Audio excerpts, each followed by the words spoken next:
After Donald Trump assumed the role of President of the United States, he signed several executive orders to strictly enforce immigration policies and strengthen border security. On January 25, 2017, President Trump signed the executive order, Border Security and Immigration Enforcement Improvements, which included the construction of a contiguous wall along the Mexico-United States border to prevent further illegal immigration, and a provision of additional resources to Border Patrol agents. The Secretary of Homeland Security, working with myself and my staff, will begin immediate construction of a border wall. This will also help Mexico by deterring illegal immigration from Central America and by disrupting violent cartel networks.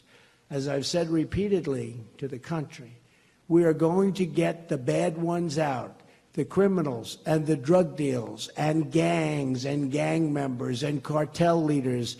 The day is over when they can stay in our country and wreak havoc.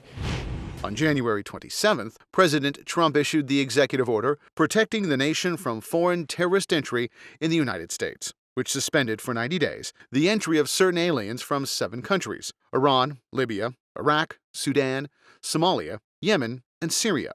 This executive order has aroused domestic and international outcry.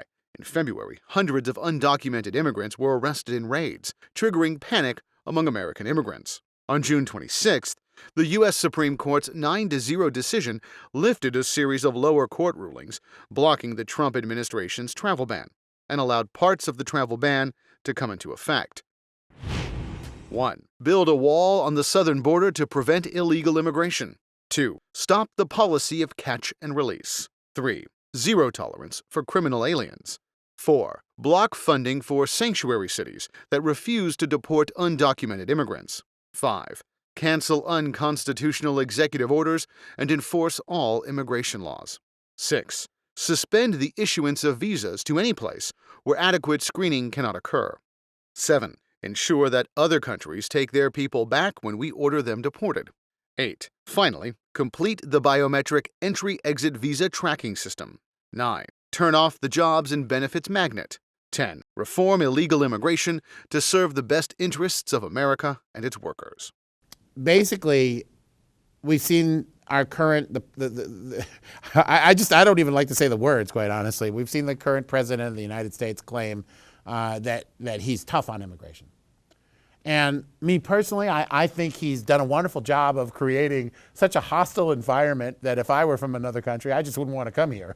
So that's a good way to decrease immigration. Have you seen any substantive, I personally, on my own anecdotal experience, I personally have seen kind of a change in TSA at the border. I think they were never, even for me, you know, like a white guy, they were never, oh, welcome home, Mr. Shea. But they're even less welcoming than they used to be. And I know my friends who are less melaninely challenged than I am have even more colorful experiences with them.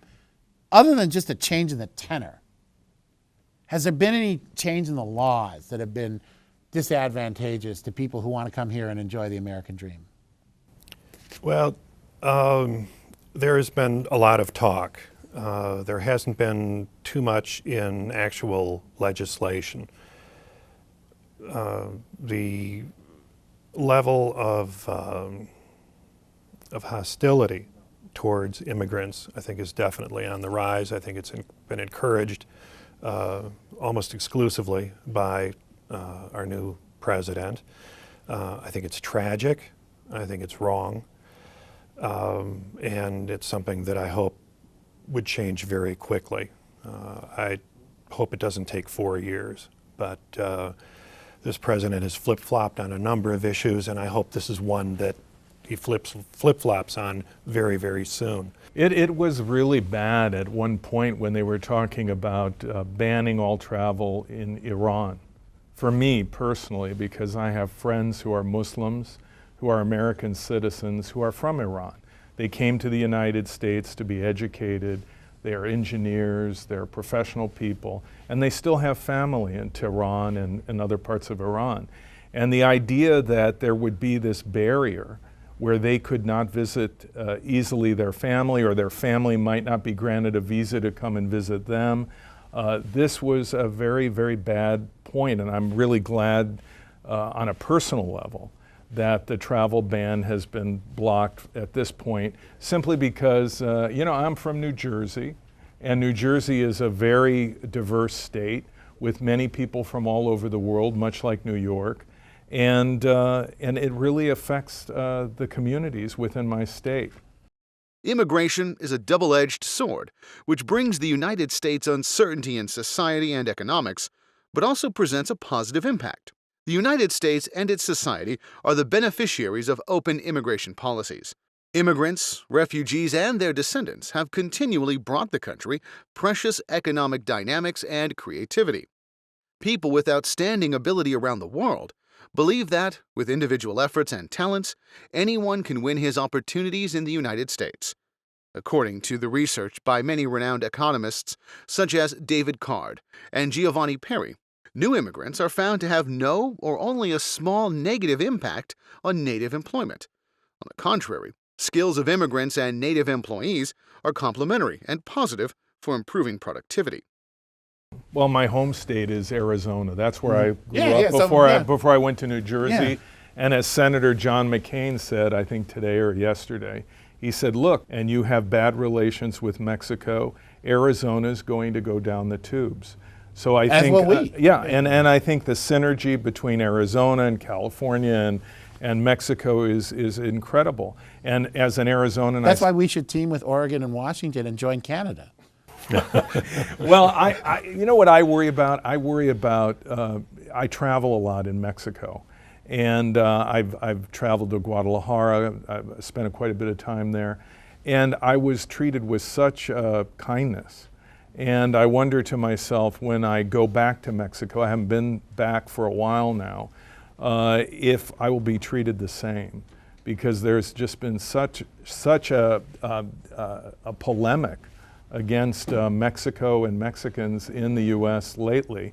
It's really been sad. The very concept of a wall is an insult to the sovereignty of the nation of Mexico, and it's a betrayal of history and the Bracero program in the United States, which promoted immigration to northern Mexico for the mutually beneficial activity of farming for the food that we all eat, and this is one of the problems with a demagogue.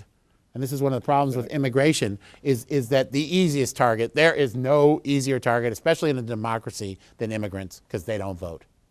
Speaking as the descendant of immigrants that came through Ellis Island, I mean, my grandmother came as a teenager, and she came through Ellis Island.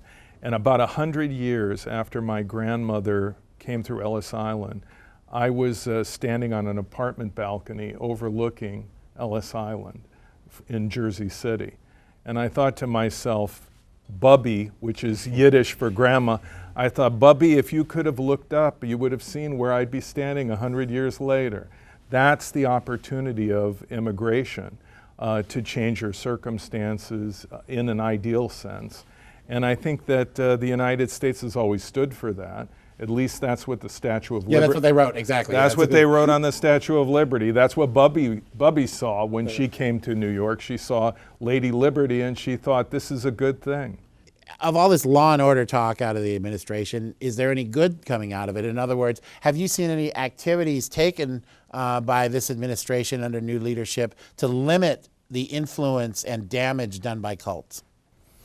Nothing yet, other than there are some interesting developments right now where just the other day, and this would not be quite a cult example, but it's an interesting example.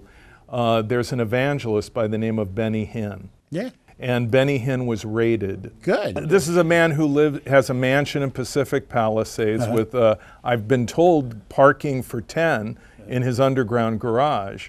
And he has a jet, and he has a mansion that he calls a parsonage, and he's had all kinds of tax loopholes and tax exemptions that he's worked through, which is one of the reasons that cult leaders from Asia and from around the world come to the U.S., because they see it as the land of opportunity / no taxes, great protection for my business, et cetera, et cetera. Benny Hinn was raided, and now he is Hallelujah. he has been raided, and the IRS and the postal authorities are going through all of his paperwork, taking it out of his offices by the box load. According to a report from the Washington Times, on April 26, 2017, television evangelist Benny Hinn's office was raided by the U.S. Postal Service inspectors and IRS criminal investigators. NBC reported that the IRS criminal investigators, who primarily investigate tax evasion and general fraud against the government, were walking in and out of Benny Hinn's office. Many reports mentioned that beginning in 2007, the U.S. Senate investigations of 6 television evangelists, including Benny Hinn. The investigation lasted 3 years and questioned the personal use of church-owned airplanes, luxury homes, and credit cards by pastors and their families, indicating the government's concern about the lack of monitoring over television evangelists' financial conditions. And these people have been given special privileges in the same sense that Scientology has been given tax exemption as of the early 90s. They really started out as a business. But when they were being held accountable for their promises by the FDA and government regulators, they said, wait a minute, we're not a business, we're a religion, and therefore you cannot hold us accountable. So there's been a kind of business model in the US where if I declare myself a religion, I can get tax exemption, right. I can get special exemption from financial transparency, and I can kind of put a fence around myself that you can't penetrate. And I think just in recent weeks, we're seeing that fence have a little crack. One of the key immigration issues is undoubtedly illegal immigration. Most undocumented immigrants with little professional skills harm the wages of natives, while natives with equivalent skills have to choose to either accept lower wages or leave their occupations.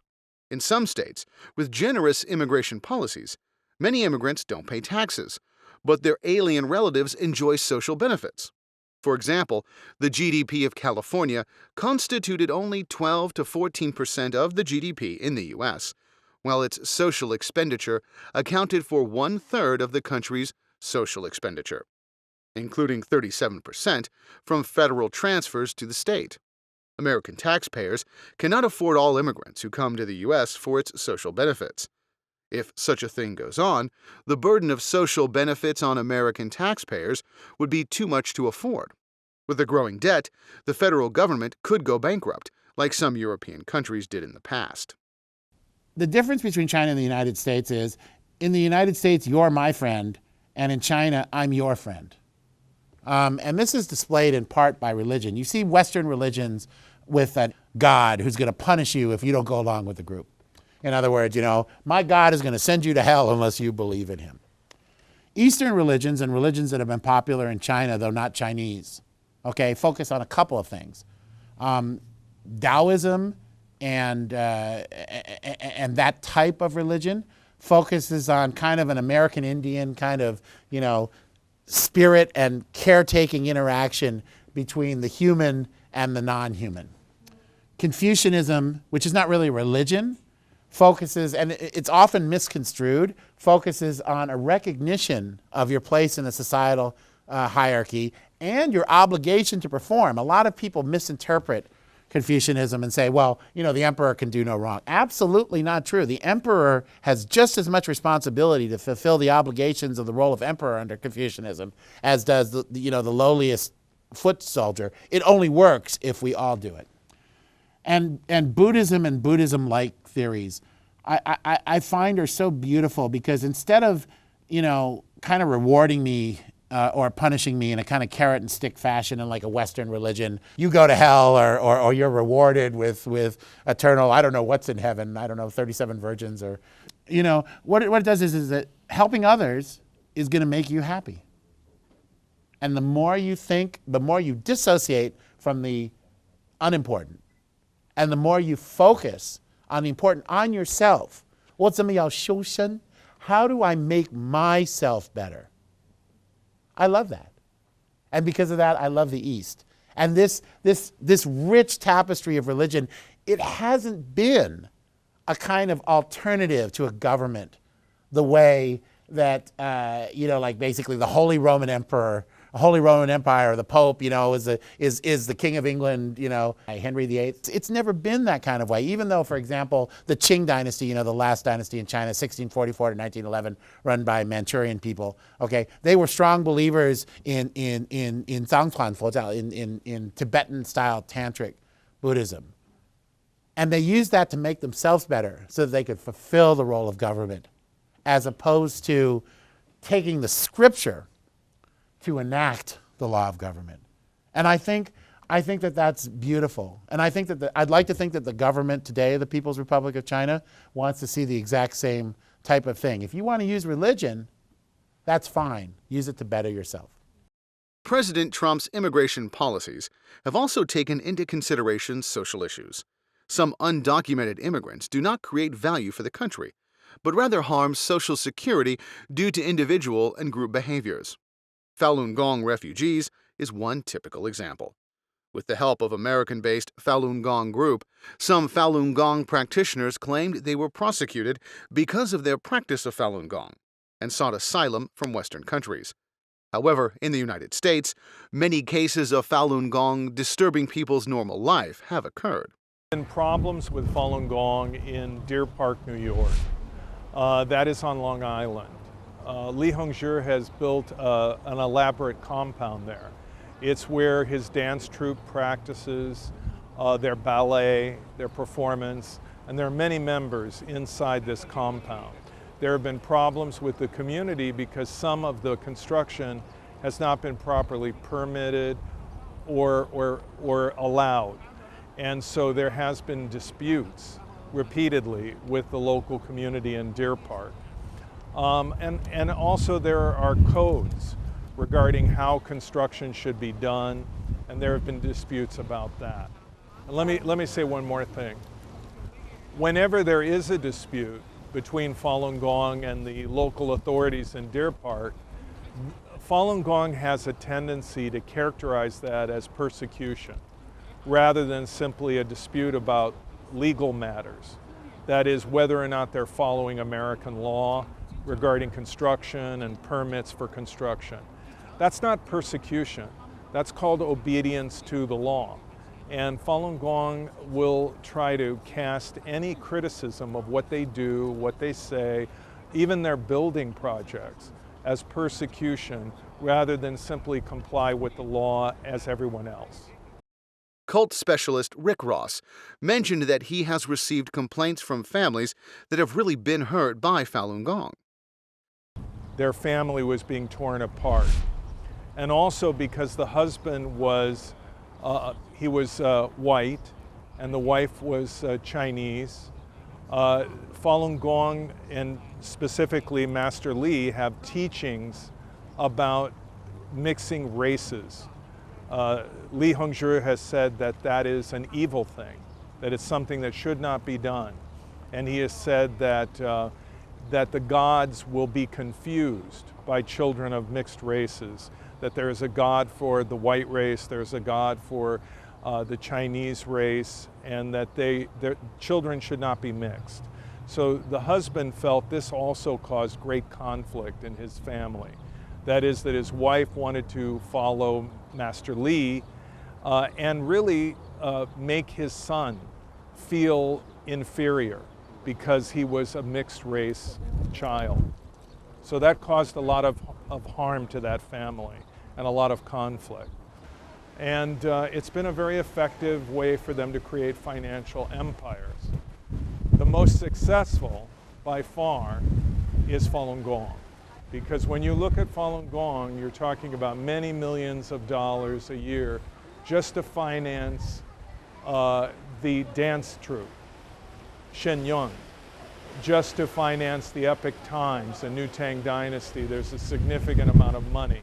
To build the compound in Long Island, it's costing Li Hongzhi millions and millions of dollars. But because of United States tax exemption, and the laws that protect religious groups in the U.S., no one knows exactly how much money he has or how much money he receives. We can only look at some of the numbers, some of the budget for the dance company. We know that he owns real estate, millions of dollars worth of real estate in the United States. In New Jersey and in New York, he has one home in New Jersey, 2 homes in New York, and he also owns a condominium in Chicago. And we know these properties are worth millions of dollars. So we know that Li Hongzhi is a very wealthy man, and that he made this money from Falun Gong. He certainly did not make it from anything else. And we also know that Master Shah is wealthy from selling his books. To be on the New York Times bestsellers list means that you're selling a lot of books. And the people buy the books by the box. Well, I think that's the difference between many of the religious groups in the United States that are more ethnocentric, that are more exclusive, that see themselves as the only way, as opposed to the more harmonious way in China. What I see is in China the idea that there's harmony, that the idea of a religious group or religious devotion is to promote the better good of the society and to act in harmony with others. And what I see in contrast to that in the U.S., and these are many of the groups that came here from Europe, so you have, various groups that are rather ethnocentric, rather narrow, very concerned with their salvation as opposed to society as a whole. And it's a different kind of tapestry of religions that we have in the United States as opposed to China.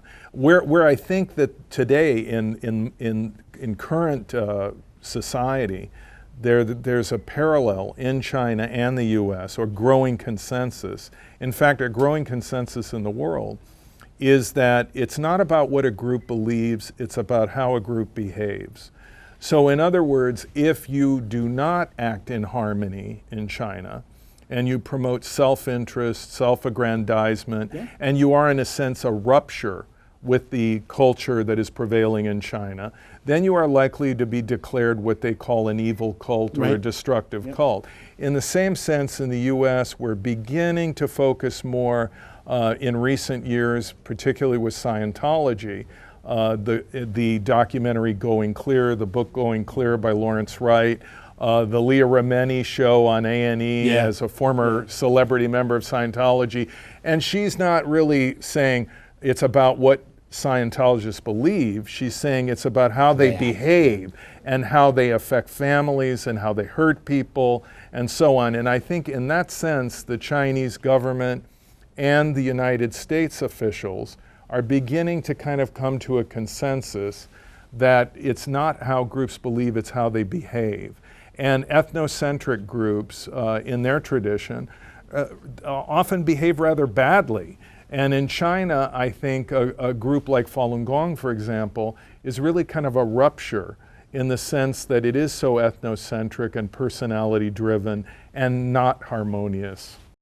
This episode has provided you with an in-depth analysis on immigration to the United States. We hope it can be thought-provoking. If you have an intention of immigration, we suggest you choose the right way of immigration in compliance with the law and protect yourself from fraud. This is the end of today's episode. Thanks to our guests, Mr. Ross, Ms. Schringer, and Mr. Mayer. See you next time.